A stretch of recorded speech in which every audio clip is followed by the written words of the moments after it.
6 months ago, we sent boxes with our belongings and retro computers from Spain to the US via a container ship, and they just arrived a couple of weeks ago. First, they were taken over my lab, so I had to build some shelving to store them. And after some unpacking, there you go. Much better. So with that out of the way, now we're finally ready to use this computer? Not quite. First of all, this plug shape isn't going to help any here in the US, but that's actually the least of my problems. So let's talk today about what it takes to use a European computer in the US or a US one in Europe, or really any computer in any part of the world. When dealing with computers from all over the world, there are just 4 factors that are going to affect whether they can be used. The first one of those factors is the AC voltage of the mains. Looking at a map of AC voltages around the world, you'd think it'd be impossible to get anything to work given how many different colors and variations there are. Fortunately, there are roughly just 2 categories: 120 volts in North, Central America and Japan, and 220 volts in the rest of the world. Small variations within each category aren't really relevant for running most computers. It'll work the same way whether it's 110 volts or 120 volts. However, you definitely want to make sure you use the right category. Just to check myself, right here I have 122 volts from my outlets, which is within the normal range. In order to use a computer that expects a different voltage level, we should first understand how the computer uses power exactly. All computers I'm aware of run on DC voltages, so they typically just take the AC voltage from the mains, convert it to a DC voltage that the computer can use, and feed it to the computer. Sometimes you're lucky, and the conversion process happens outside of the computer. And sometimes the power connector for that computer is even a standard DC jack, like in the case of the ZX Spectrum. If that's the case, the easiest way is to simply get a power supply that generates the correct DC voltage for that computer and use that instead. You just need to make sure that it also has the capacity to generate the maximum current the computer may need.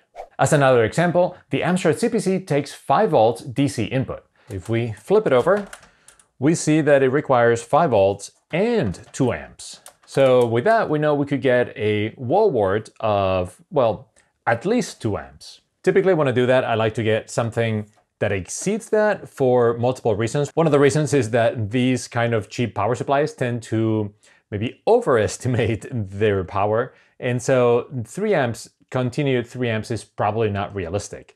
And the other one is that you may be powering more than just the computer itself. As soon as you start adding peripherals like this DDI5 or some kind of ROM board like this one, or even worse, an extension board, and then you pile up multiples of those, unless each of them has their own power supply and power draw, they are all going to be sharing the computer power supplies. Watch out in the case of a ZX Spectrum though, because it needs 9 volts and the connector is a DC jack, but it has a center negative polarity, and most power supplies you're gonna find today are center positive. It even tells you that in this little drawing here.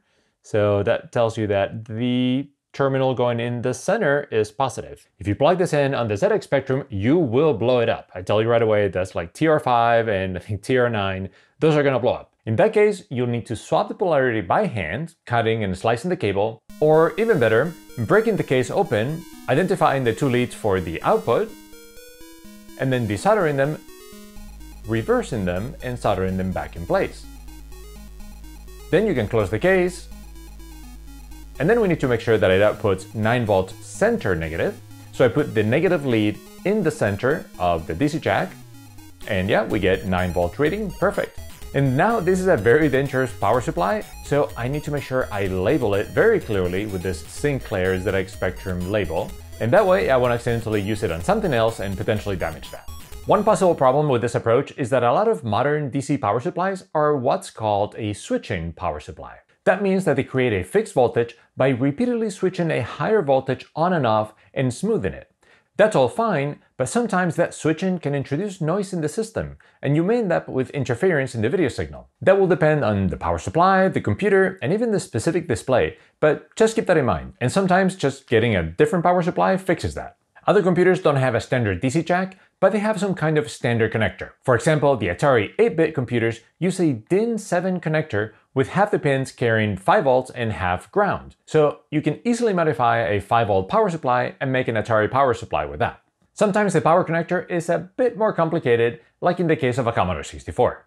The Commodore 64 and VIC-20 power supply generates both a DC voltage and a custom AC voltage. In that case, a good way to go is to get a Commodore 64 power supply of the country you're in, and even better, since those particular power supplies aren't very reliable, get a modern replacement for a Commodore 64 that works in your country. Problem solved. But it gets more complicated though.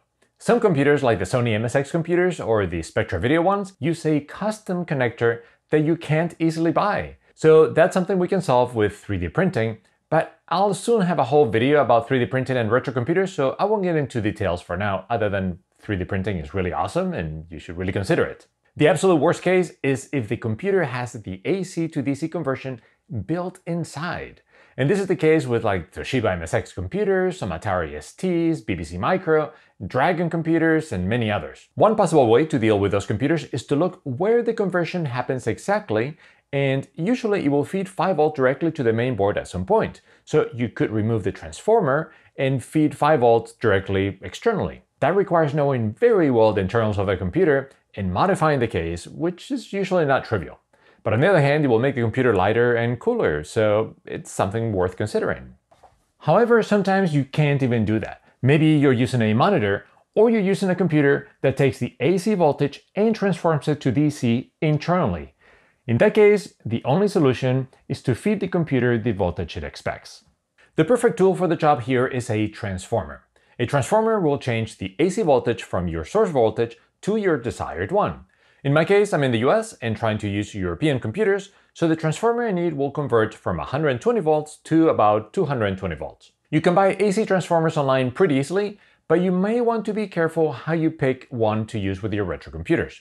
They sell a lot of cheap ones for traveling around the world and being able to use your shavers and hair dryers, but those aren't ideal for retro computers. First of all, a good transformer needs to be reliable. Well built, it should be able to run for hours at a time, and it shouldn't set your house on fire preferably. Assuming that, the next most important thing is how many watts it can handle and the amount of plugs it has. The more watts it can produce, the more equipment you'll be able to use. So how many watts is enough? Imagine I want to run a CRT monitor and a computer. So let's look at some examples. An Amstrad CPC CRT color monitor is rated at 65 watts. So let's use that as a worst case. The CPC itself runs at 5 volts and about 2 amps, so in the worst case that's about 10 watts. But in this case, that's actually included in the 65 watts because the monitor serves as power supply to the computer. So technically, you could get a 65 watt transformer, but that would be a really bad idea. First of all, transformers, like power supplies, tend to be overly optimistic in how much power they can really handle, so it's good to err on the side of getting too much power. But also, most importantly, a transformer operating near its limit will be taxed a lot more than running at a smaller percentage. They'll be noisier, hotter, and they won't last as long. So you're much better off getting something significantly higher than what you're planning on using. In my case, I was thinking that most of the time I'm going to be using a single computer and a monitor, but maybe I'll want to use 2 computers. So let's say a maximum consumption of about 200 watts. Now let's run that up and say 500 watts, and then double it to make sure that it runs smoothly. So that would mean maybe about a 1000 watt transformer should be good enough. I actually went the extra mile and got this one rated for 3000 watts. In theory, it'll be able to handle just about anything that I throw at it without breaking a sweat, so that's always great. As you can see, this particular model has 4 plugs. 2 of them output 120 volts, which I'm not really sure what the point is. Maybe if you feed the transformer 220 volts, then you get 120 out of there. But then the other 2 are the ones that we're going to be using and are 220 volts. The plug shape accepts European plug directly, so there's no need for adapters or anything else, so that's really good. And now that I think about it, it will also accept the UK plug, so that's actually going to be perfect to use the BBC Micro. Let's turn it on and make sure it's outputting the right voltage. And I'm not sure you can hear it, but there's a slight hum. It's very slight though, so that's actually not a big deal. Many years ago, I used to use some transformers that were just buzzing all the time and they were pretty annoying. Now this is under no load, so that might change once we start plugging in things. Let's measure the output voltage. And yeah, it comes as 250, so that's more than 220 volts, but it should be fine for any European computer. Incidentally, maybe some of you are wondering how a transformer works, because for me, the idea of taking a smaller voltage and creating a larger voltage sounds a bit counterintuitive. So I won't get into the details, but a basic transformer is a couple of coils not actually making contact with each other, and the current flowing through one generates a magnetic field which causes current in the other one to flow. And the ratio of the sizes of the coils determines the change in voltage. The transformer is not generating any power or energy out of thin air though, so any increase in voltage, as you can imagine, comes at the expense of a decrease in current. So overall, the power stays the same. Before I wrap this section, I can hear some of you already typing in the comments that the US electrical system is really based on 240 volts directly. And that is true. It turns out that once power is delivered to the home, it's usually split, so most plugs only receive 120 volts. You should definitely go watch this great video by Technology Connections that I'm linking to in the corner, but the short version is that yes, 240 volts are available in most US homes, and most of them already have 240 volt plugs. Chances are your electric stovetop and maybe your dryer run already at 240 volts. 240 volt plug receptacles fortunately have a different shape, and as it turns out, I do have one right here because this used to be an apartment, and this used to be where the cooking range was. So yes, I could have used this, but in the end I decided that the transformer was a better solution. Not only does it have more protection in the form of fuses, but it's easier to use. I don't need to have a really long extension cord or have to have major modification to the walls to bring that plug all the way to where the computers are, and I can even take the transformer with me to the workbench to diagnose computers here. Hey, I wanted to take a quick moment to thank all the channel supporters out there on Patreon and YouTube. It's thanks to your support that this channel is possible, and I'm hoping that maybe within a year or so I may transition to doing this full time. So thank you very much. Also, thank you very much to today's sponsor, PCBWay. Some of you will recognize them as longtime sponsors of the channel, so they've been really helpful there. I actually get all my PCB made through them, and the quality and service has been really great. They've also been offering 3D printing and CNC machining services, which is something that I haven't experimented with, but I will in a near future video about 3D printing, so stay tuned for that. I highly recommend their services, whether they're a sponsor of the channel or not, so if you're interested, definitely check out their site at PCBWay.com. The second factor that affects retro computers from different parts of the world is AC frequency. The transformers that we just saw just change the voltage value, not the actual frequency. So here in the US we have 60 Hz instead of 50 Hz like they do in Europe. Does that matter? For 99% of the things, it doesn't. Most of it just gets rectified into a DC voltage anyway. The only thing that I'm aware of that runs off the mains frequency is the Commodore 64 date and system clock. So not the actual CPU clock, because that would be a great way to make it go faster with somehow if you could give it higher frequency from the AC, but an internal clock that keeps track of the amount of time that the computer has been on. And that's something that happened in a repair that I did a while ago, and I didn't realize at the time that that was running off the mains frequencies. If you were to use a Commodore from Europe here, that internal clock would go a little faster than it's expected, but I don't think it matters. It's just like if you have the app or program you're using has a clock, it will run a little faster. The third factor is plug shape. The shape of the plug itself is just a minor impediment, and most of the time it actually serves as a nice reminder that you may not want to plug this computer here. So that's good, because otherwise I'm sure that I would accidentally mess up at some point and connect a computer to a voltage that I wasn't supposed to. Sometimes, however, the electricity requirements are the same, and you just need to use a plug adapter or simply change the plug itself. This happens a lot between UK and European computers. They both run at 220 volts AC, but the UK ones have those boxy, huge plugs, which, to be honest, are pretty well designed, and the European ones have the smaller, round pin ones. But they're really identical otherwise, so use a simple plug converter and you're good to go. The fourth and last factor is the video signal itself. In these days of HDMI video and LCD screens, regional video differences are a thing of the past, but unfortunately that was not the case in the 80s and the 90s. The world then was roughly split into NTSC video in North, Central, and part of South America, and PAL and CCAM in the rest of the world. CCAM was very similar to PAL with a different color encoding, so for simplicity, I'm going to ignore CCAM and just think of it as a PAL group. Just be aware that you may run into a fridge computer that has a CCAM video signal, and if that's the case, you may get a black video image on a PAL display. So that's why. NTSC and PAL signals are actually pretty different. They have different resolutions, screen is refreshed at different rates, and the color is encoded in different ways. So there's usually not a simple, high-quality way to convert an image from one format into the other. The best way to deal with them is to have a display that can handle both formats. Unfortunately, that tends to be mostly more modern displays like LCDs, and I'm just not a big fan of LCD displays for retro computers.